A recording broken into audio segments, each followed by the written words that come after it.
Hi, I'm Bob Kitchen. I'm the IRC's Emergency Director, and I'm here today to talk to you about the IRC's new emergency classification system.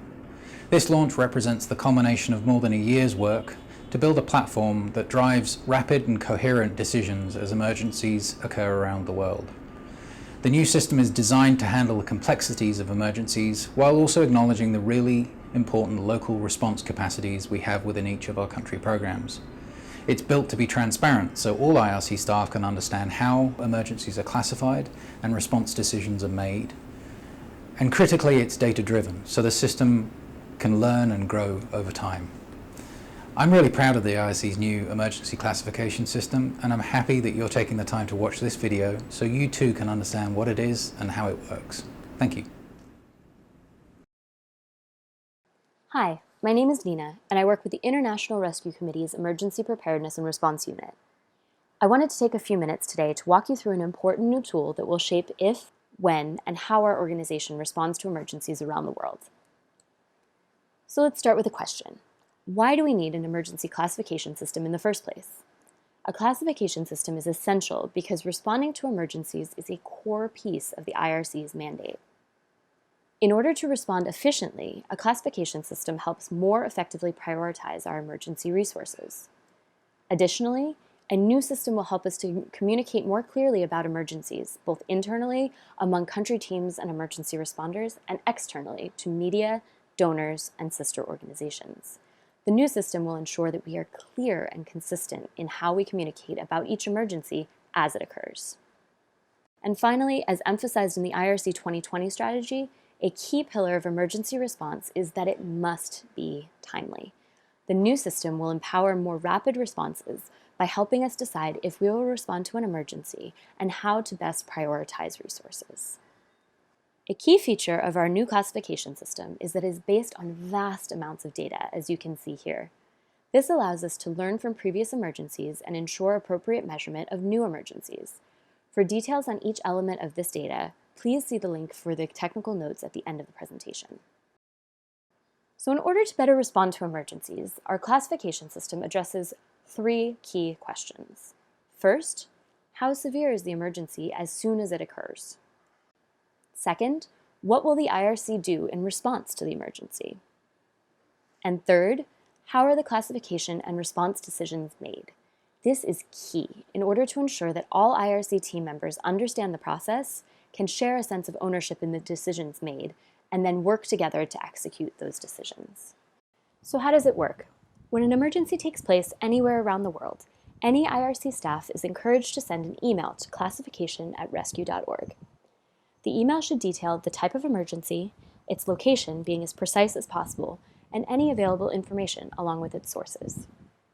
Then, the emergency unit analyst conducts a rapid review of data sources and inputs data into the classification system, which then generates an emergency scorecard. This emergency scorecard contains three key pieces of information: a severity rating, a response stance recommendation, and a response recommendation. Now I want to take you through each of these three key components in a bit more detail. First, we have the severity rating, which is purely objective and based on numerical data. The rating is derived from analyzing several key data points that are generally available directly after an emergency event occurs, such as deaths, injuries, and affected persons. The severity rating is issued against a 0 to 10 scale, 0 being too small to score, 1 being least severe, all the way up to 10, which is the most severe. It should be noted that everything that follows this step is a recommendation that is to be validated by IRC's senior management. Second is the response stance recommendation. This is another important new part of the way we classify emergencies. Issuing a number describing the severity of a crisis only gets us halfway. We need to then analyze what we're going to do to respond, and these two outcomes are not always linear.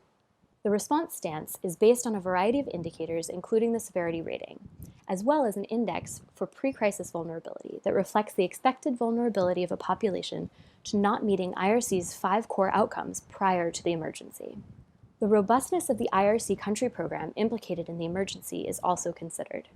However, while this indicator does its best to look at the scale and material capacity of the country program, it will be replaced in the coming year with a new indicator. This new indicator will be based on data that is still being generated, which will more accurately reflect a country program's emergency preparedness. And lastly, the response stance considers the complexity of the crisis, its expected duration, if IRC is expected to be able to access the affected population, as well as an analysis of other response actors to ensure that the IRC has a value add if we respond. The response stance speaks to what level of organizational mobilization will occur to ensure a successful response, and it is designated by colors, running from white, indicating no response, to red, implying all hands on deck. The system then makes a recommendation based on the severity rating and response stance as to whether the IRC should respond and which part of the IRC should lead the management of each response. So what should you look for going forward?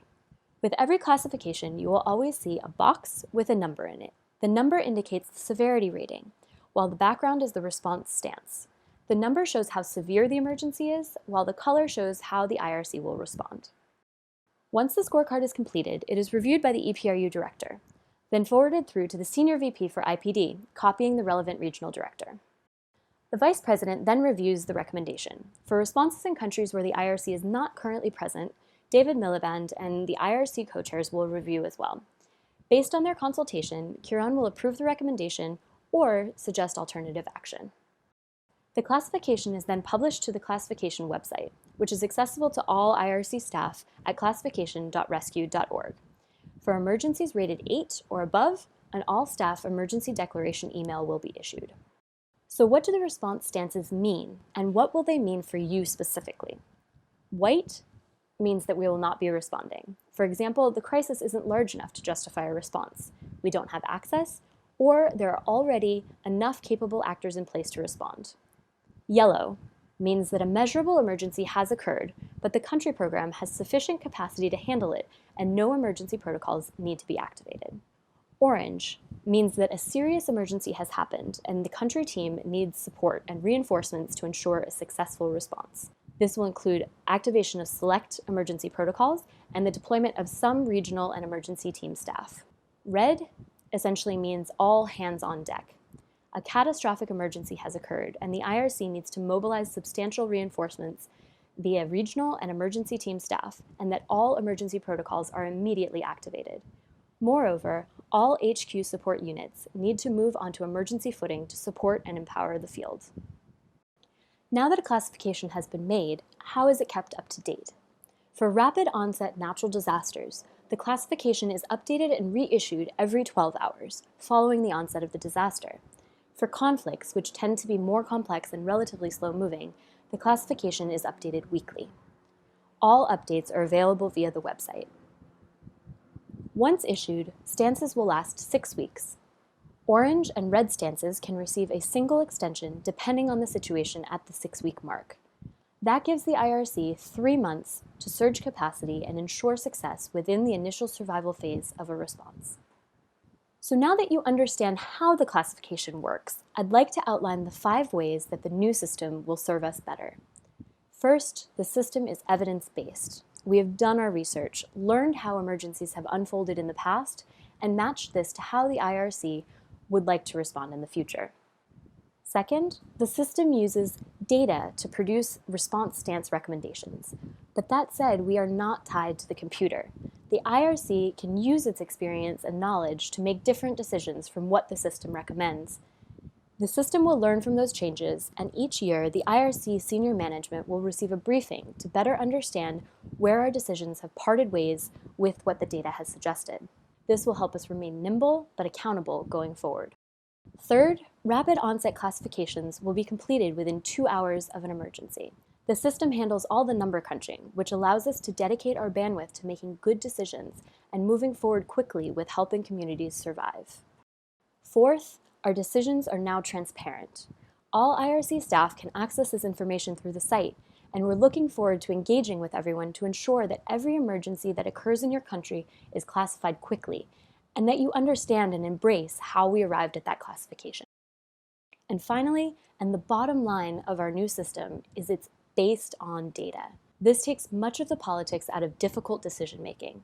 Together, we will see more consistency in our decision-making approach and over time in the decisions themselves. So, in the spirit of transparency, we want to make sure that you all have access to further information if you want or need it.